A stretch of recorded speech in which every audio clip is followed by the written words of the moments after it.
Hello, and welcome to the Brain Dump with Sandy Boone. I want to ask you something before we get into anything else today. When was the last time you felt truly seen? Not noticed, not complimented, not heard in the surface level way where someone nods while they're thinking about what they want to say next. I mean, seen. Like someone looked at you, really looked, and reflected back exactly who you were without having to explain yourself, without you having to earn it or perform for it or make yourself smaller to fit into what they could hold. When was the last time that happened?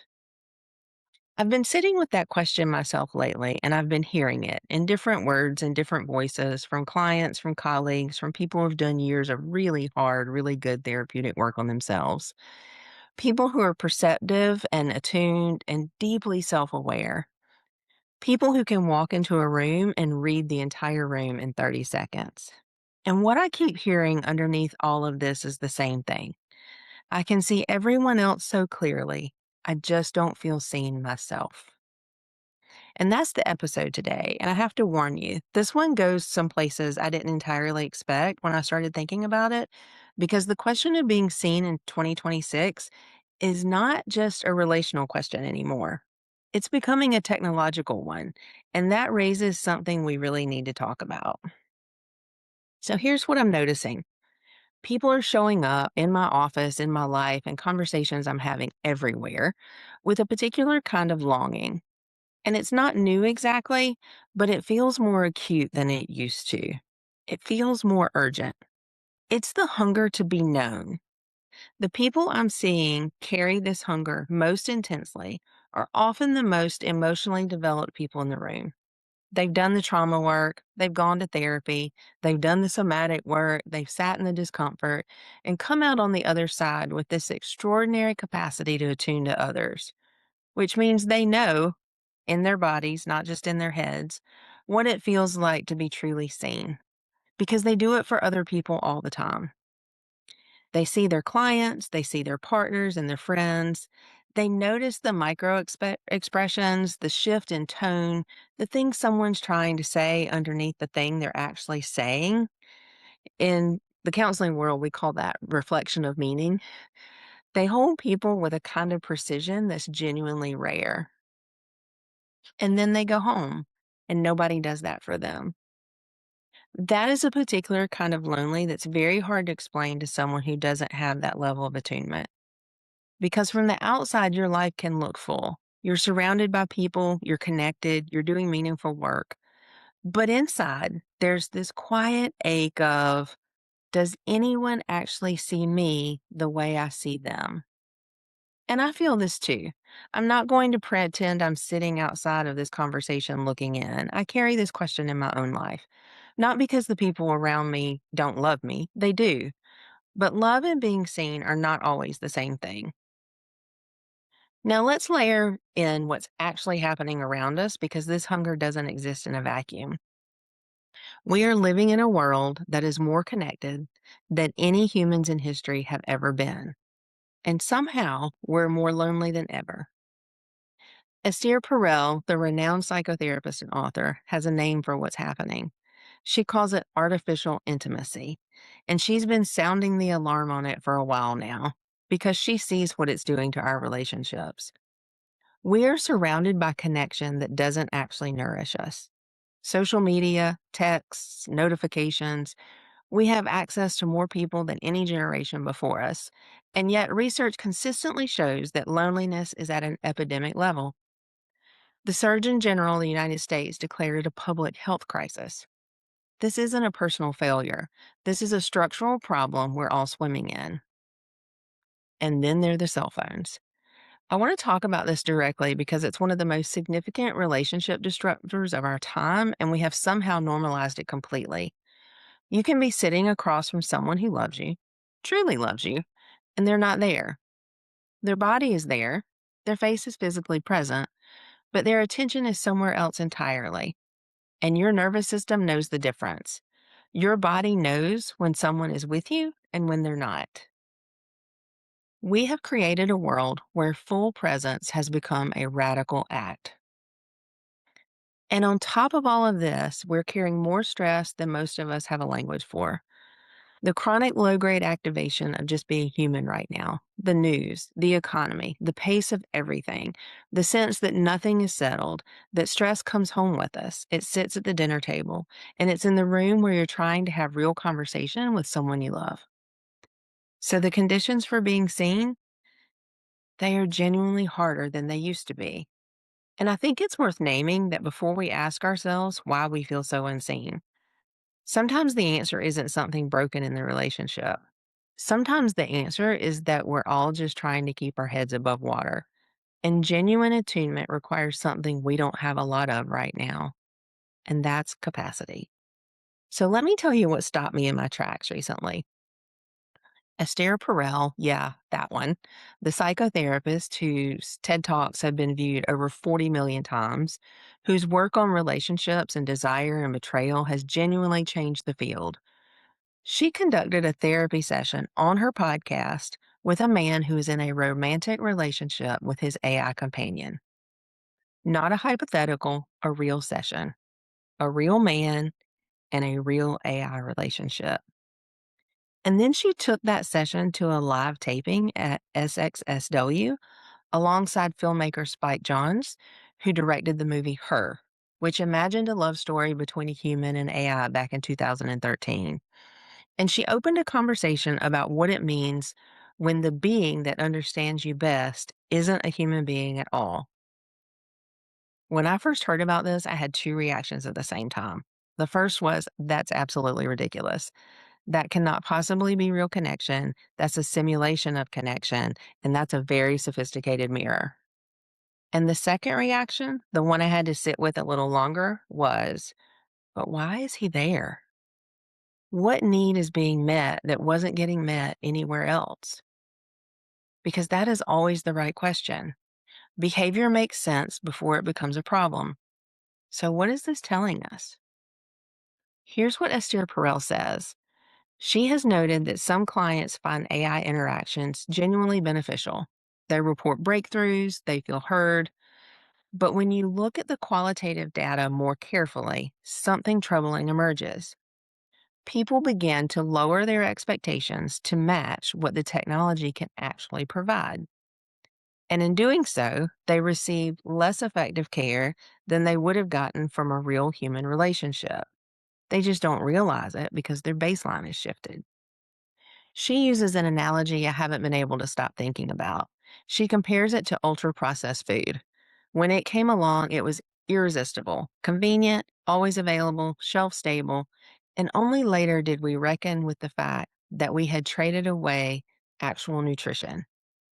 She's saying we're at risk of doing the same thing with human connection, trading away the real thing for something that simulates it, not recognizing the loss until the damage is done. And then there's this. AI can now predict depression with more than 80% accuracy just by analyzing brain structures on an MRI. Combine functional and structural imaging data, and that number climbs above 93%. In Utah, a telehealth platform is now issuing AI generated prescription refills for medications like SSRIs and sleep aids, overseen by physicians, but generated by an AI chatbot. The American Psychiatric Association has weighed in, saying AI should function as augmented intelligence that supports clinician judgment, not replaces it. But the line is moving, and it's moving fast. And I am not here to tell you that all of this is simply bad. Some of it is genuinely remarkable. But I am here to ask the question that isn't being asked loudly enough.